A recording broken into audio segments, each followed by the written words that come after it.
Hello to my Taurus. All right, Taurus, let's get right into it. Let's see what is going on in your reading.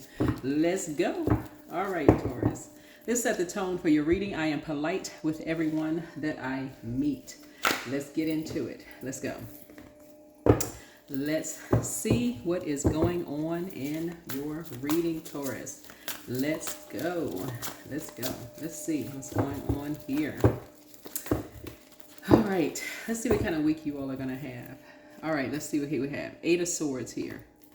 All right, something that you said, or something that was said to you, you're going to be looking back. Something self-imposed. Something that either was said to you or, because I'm seeing Eight of Swords here, looking back and seeing how restricted you may have felt. Somebody may have said something to you that was very disrespectful. That may have, you now looking back and saying it was spell work, right? This is why I talk about recalling all parts of yourself, like taking back, like calling back all parts of yourself after you have had any kind of exchange with people, any kind of conversation you've had with people, calling back all parts of you. Yeah, any kind of conversations. When you go back into hermit mode, you could have had a conversation with a Virgo. Conversations are very important because Virgos rule 6th house, right? And somebody could have really analyzed you to a point. They could have meticulously analyzed everything you said to them, and they could have said something to you that could have really stuck with you, whoever this energy is. They could have had a conversation with you that something they said to you could have really stuck with you, whether it was verbal, non-verbal, whatever was said, or some kind of exchange that was had. Something could have really stuck with you, where you could have caused you to really think about it, right? And so if you're not recalling all your, or taking all your energy back, you could have left fragments all over, out there, right? That could have been used against you later, right? Your second house, that could have been used against you later, right? For somebody else to pick apart, right? For somebody else to use. So the polarity to that is Pisces, right? So for somebody else to use against you later, right? Right? As a secret weapon, right? As a secret weapon, right? If you didn't take it back, right?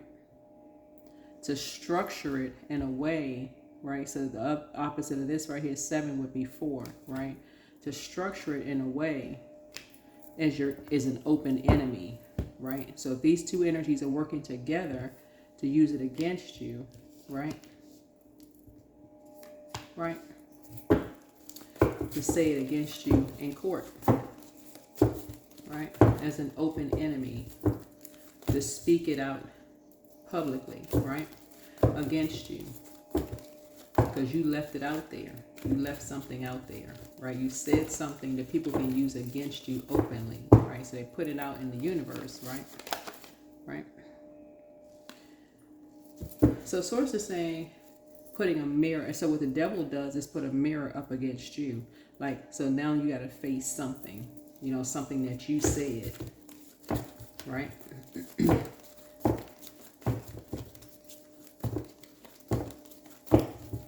So let's see, right?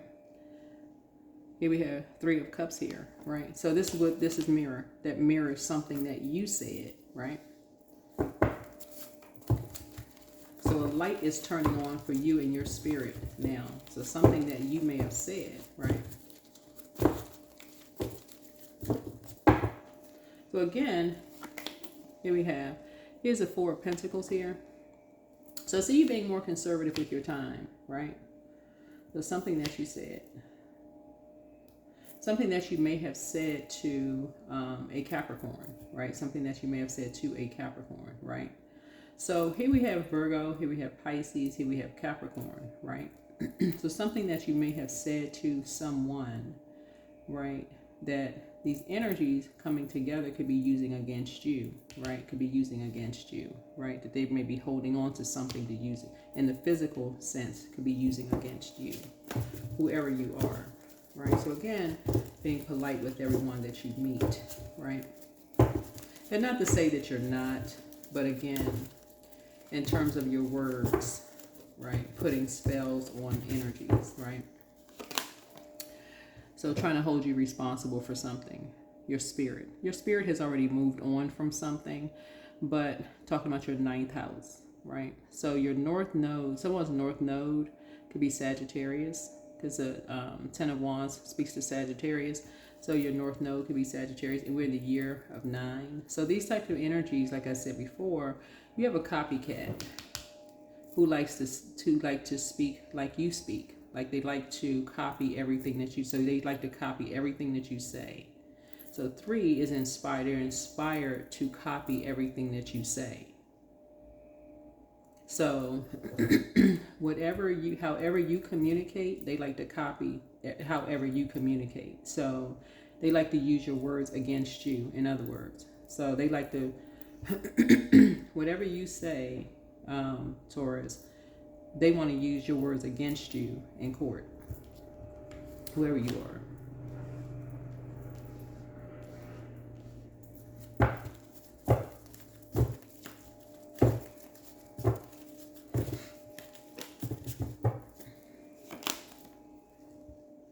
So,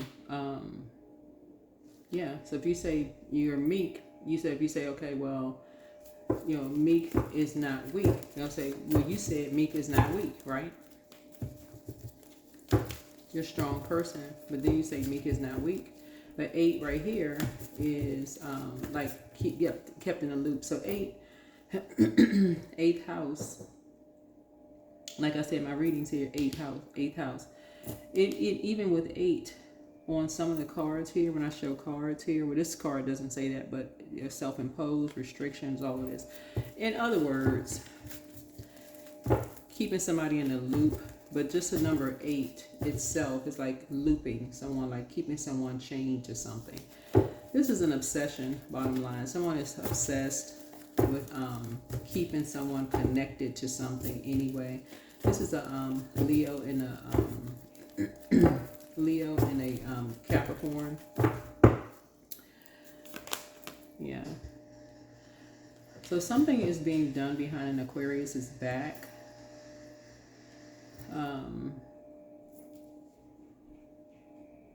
Something legally is being done behind an Aquarius's back. And this is somebody that you have in common. Somebody that you have in something in common.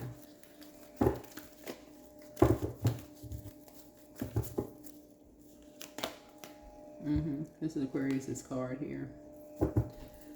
So all of this confusion is going on. All of this confusion is going on here.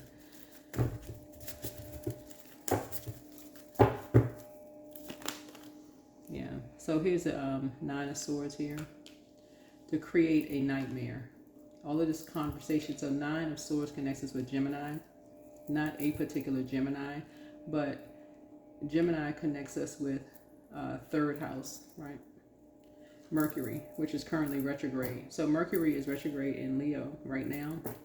So someone is confident. Someone is confident in creating a nightmare for an Aquarius legally. Yeah. Using their words for an 11th house. That's what I'm seeing here in the cards. So I'm talking to everyone. I'm talking to cross watchers as well. So you don't necessarily have to be a Taurus. So someone's, there could be a Scorpio involved, a Libra involved, and Virgo involved, Sagittarius involved, Leo involved, right? To end someone's money, right?